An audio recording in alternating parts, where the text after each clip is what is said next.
اعوذ باللہ من الشیطان الرجیم، بسم اللہ الرحمن الرحیم۔ السلام علیکم، امید ہے آپ سب خیریت سے ہوں گے۔ ہم نے پچھلے لیکچر میں قرآن پاک کا معجزہ ہونے کے بارے میں بیان کر رہے تھے۔ نبی پاک صلی اللہ علیہ وسلم نے اس کو اپنا سب سے بڑا معجزہ کہا، اور قرآن پاک اسلام کا، ہمارے نبی کا سب سے بڑا معجزہ ہے صلی اللہ علیہ وسلم۔ اس کی وجہ یہ ہے کہ ایک تو ہر بات، ہر قانون جو قرآن پاک میں لکھا ہے وہ سچ ہے، سچ ثابت ہو رہا ہے، اور ساری دنیا جو ہے جو قرآن پاک پر ریسرچ کر رہی ہے وہ اس کی سچائی اور حقانیت کو تسلیم کر رہی ہے۔ اور قرآن پاک میں نبی پاک صلی اللہ علیہ وسلم کے لیے امی کا لفظ استعمال ہوا، یعنی جو پڑھنا لکھنا نہ جانتا ہو۔ تو اللہ تعالیٰ نے عرب کے بدوؤں کو جو ہے نا اپنے کلام کے لیے منتخب کیا کہ جو ہے نبی پاک صلی اللہ علیہ وسلم جب پڑھنا لکھنا ہی نہیں جانتے تو یہ کیسے ممکن تھا کہ ایک ایسی کتاب وہ لکھوا دیں اپنے صحابہ کرام کو، ایسی کتاب ان کو جو ہے یاد کروا دی جائے کہ جس میں وہ سب علم ہو جو پرانی کتب میں تھا، جو عیسائیوں اور یہودیوں کی کتابوں کی تصدیق کر رہی تھی، اور وہ تمام چیزوں میں اور وہ باتیں جو تھیں وہ وہی احکامات تھے، اور تمام انبیاء کا ذکر اور پوری تفصیلات جو بیان کی گئی ہیں۔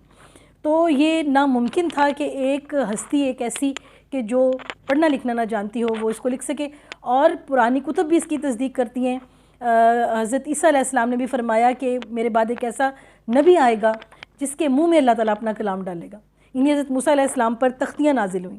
صحیفے انبیاء پر نازل ہوئے، لیکن قرآن پاک ایک ایسا کلام ہے جو کہ حضرت جبرائیل علیہ السلام نے نبی پاک صلی اللہ علیہ وسلم کو یاد کروایا، ان کو جو ہے ان پر نازل ہوا، اور انہوں نے ان کو پورا یاد کروایا، اور نبی پاک صلی اللہ علیہ وسلم کو وہ حفظ ہو جاتا تھا، اور وہ بعد میں اپنے صحابہ کرام سے وہ لکھوا لیتے تھے، حالانکہ وہ کچھ بھی پڑھنا اور اس کو جو ہے ان کو اس کے اوپر کوئی عبور نہ تھا، اور یہ سب کا سب کلام ڈائریکٹلی جیسے اللہ تعالیٰ کی طرف سے آتا تھا اسی طرح سے لکھوا دیا جاتا تھا، اسی طرح سے ان کو یاد کروا دیا جاتا تھا۔ تو یہ خود ایک بہت بڑا معجزہ ہے کہ جو نبی پڑھنا اور لکھنا نہ جانتا ہو وہ باتیں کر رہا ہو کہ جو پرانی کتب میں ہے، جس کے لیے کتنی بڑی ریسرچ کی ضرورت ہے، اور جس کو بنانے کے لیے اس وقت کے شعراء نے کہا کہ ہم اس جیسی کوئی صورت نہیں بنا سکتے، اور اس کتاب کو اللہ تعالیٰ نے اپنے امی نبی پر نازل کیا۔ اس وقت سورہ بقرہ کا ترجمہ اور تفسیر پڑھ رہے ہیں، آیت نمبر 230۔ پھر اگر اس کو تیسری بار طلاق دے دے تو اب اس کے لیے حلال نہیں جب تک کہ وہ عورت اس کی سوا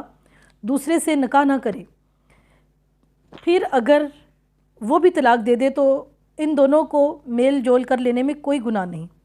یعنی اگر کوئی خامد اپنی زوجہ کو طلاق دے دیتا ہے، 3 دفعہ طلاق دے دیتا ہے، تو اس کے بعد پھر جو ہے ان کا تعلق ختم ہو جاتا ہے۔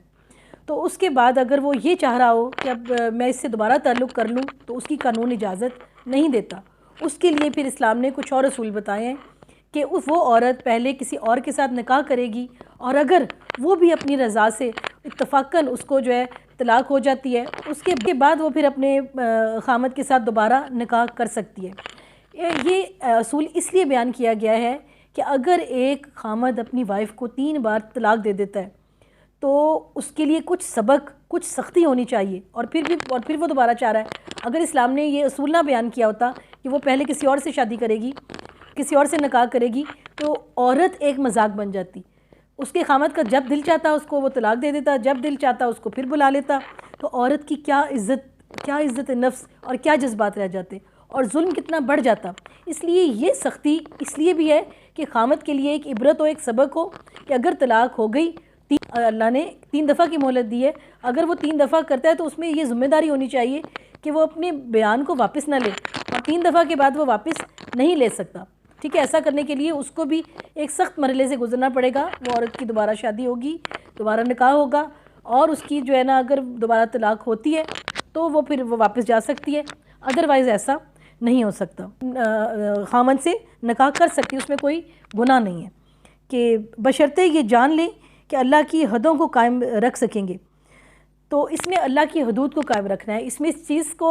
منع کیا گیا ہے کہ ایک خامن اس کو طلاق بھی دیتا ہے، پھر کسی اور سے ڈیل ہو جاتی ہے، اسے کہتا ہے کہ اب اس کے ساتھ نکاح بھی کر لو، اتنے پیسے لے کے اس کو طلاق بھی دے دو۔ تو یہ سب چیزیں نہیں، یہ حقیقی معنوں میں ہے۔ ایسا کوئی چیز، ایسا عمل اگر ارادتاً ہو رہا ہے اور عورت ایک تضحیق کا وہ ذریعہ بن گئی ہے، تو اللہ کی جو قوانین کا جو خلاف ورزی کرتے ہیں اس کے گناہ کو خدا جانتا ہے، اور اس کو اللہ تعالیٰ جو ہے اس کی سخت سزا ہے۔ یہ اللہ تعالیٰ کی حدود ہیں جنہیں وہ جاننے والوں کے لیے بیان کر رہا ہے کہ جو یقین رکھتے ہیں ایمان رکھتے ہیں وہ ان قوانین کا احترام کریں اور اپنی مرضی سے کسی طرح کا استحصال اور زیادتی نہ کریں۔ آیت نمبر 231، جب تم عورتوں کو طلاق دے دو اور وہ اپنی عدت ختم کرنے پر آئیں تو اب انہیں اچھی طرح بساؤ یا بھلائی کے ساتھ الگ کر دو۔ اگر عورتوں کو طلاق دے دی ہے اور عدت کے مدت ہے وہ آپ کے ساتھ سٹے کر رہی ہیں تو انہیں اس دوران تنگ نہ کرو، وہ ٹائم ہے کہ ان سے اپنا غصہ اور اس میں زیادتیاں نہ کرو، اس پہ کنٹرول رکھو، ان کو اچھے طریقے سے ان کے حقوق کے ساتھ ان کو اچھے طریقے سے رکھو، اور یا پھر ان کی جیسے ہی ان کی طلاق ہو جائے ان کو بالکل آپ الگ کر دو اور اس میں بھلائی کا سلوک کرو جیسا کہ اصول بیان کیے گئے ہیں، اور انہیں تکلیف پہنچانے کی غرض سے ظلم و زیادتی کے لیے نہ روکو۔ اور طلاق کو کچھ لوگ ڈیلے کرتے ہیں کہ 2 ہو گئیں، تیسری میں ڈیلے کہ تیسری امپلیمنٹ ہی نہیں ہو رہی، تو اس طرح سے ان کو جان بوجھ کے روکنا، ان کو نہ رکھنا نہ ان کو چھوڑنا، تو یہ سب کا سب ظلم ہے۔ جب سوچ ہی لیا ہے تو ان کو جان بوجھ کر ڈیلے نہ کرو، جان بوجھ کر روکو نہ، جان بوجھ کر ظلم نہ کرو۔ جو شخص ایسا کرے اس نے اپنی جان پر ظلم کیا۔ تو جو شخص ظلم کرے گا، برائی تو آپ دوسروں سے کر رہے ہیں، دراصل تو آپ اپنے ساتھ کر رہے ہیں کہ وہ آپ کی طرف پلٹ کر آئے گی، آپ کے ساتھ خدا حساب لے گا، وہ آپ کے ساتھ کسی نہ کسی اور شکل میں ہوگی۔ تم اللہ کے احکام کو ہنسی کھیل نہ بناؤ۔ اور پھر اس میں ان لوگوں کا ذکر ہے جو ہنسی مذاق میں کہتے ہیں نکاح ہو گیا، ہنسی مذاق بناتے ہیں طلاق کو، اور مذاق میں ایسے الفاظ یوز کرتے ہیں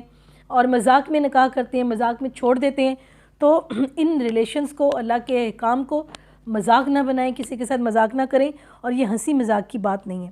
اور اللہ کا احسان جو تم پر ہے یاد کرو، اور اللہ نے جو ہمیں یہ اصول بتائے ہیں یہ اتنے بڑے ہیں کہ یہ خود ہمارے ہی فائدے کے لیے ہیں، ہماری ہی ایک اچھی زندگی کے لیے ہیں، استحکام کے لیے ہیں۔ تو اللہ کے احسان کو یاد کرو، اللہ کی ان نعمتوں کو یاد کرو جو تم پر عطا کی ہیں، اور جو کچھ کتاب و حکمت اس نے نازل فرمائی ہے، یعنی جو کچھ کتاب اور حکمت جس میں تمام کی تمام احادیث آتی ہیں، صحیح احادیث تو جو اللہ تعالی نے نازل فرمائی ہیں، جس سے تمہیں وہ نصیحت کر رہا ہے اسے بھی، تو اس میں نبی پاک صلی اللہ علیہ وسلم کے احکامات کو جو انہوں نے ان سب کی وضاحت میں کیے ان سب کو یاد رکھو، ان کو پورا کرو، اور اللہ تعالیٰ سے ڈرتے رہا کرو، اور جان رکھو کہ اللہ تعالیٰ ہر چیز کو جانتا ہے۔ تو کوئی بیان آپ دنیا کے سامنے تو بدل سکتے ہیں، خدا تو جانتا ہے کہ آپ کی حقیقی صورتحال اور آپ کے دل کی حالت کیا ہے، اور آپ کے عمل جو ہیں ان کی پاکیزگی کیا ہے۔ تو خدا دلوں کے حال جانتا ہے، اس لیے خامد اور زوجہ دونوں کو ہی خدا سے ڈرتے ہوئے سیدھے راستے پر رہنا چاہیے اور زیادتی نہیں کرنی چاہیے۔ اور جب تم آیت نمبر 233، اور جب تم اپنی عورتوں کو طلاق دو اور وہ اپنی عدت پوری کر لیں تو انہیں ان کے خامدوں سے نکاح کرنے سے نہ روکو جبکہ وہ آپس میں دستور کے مطابق رضامند ہو۔ اگر عورت کو طلاق دے دی ہے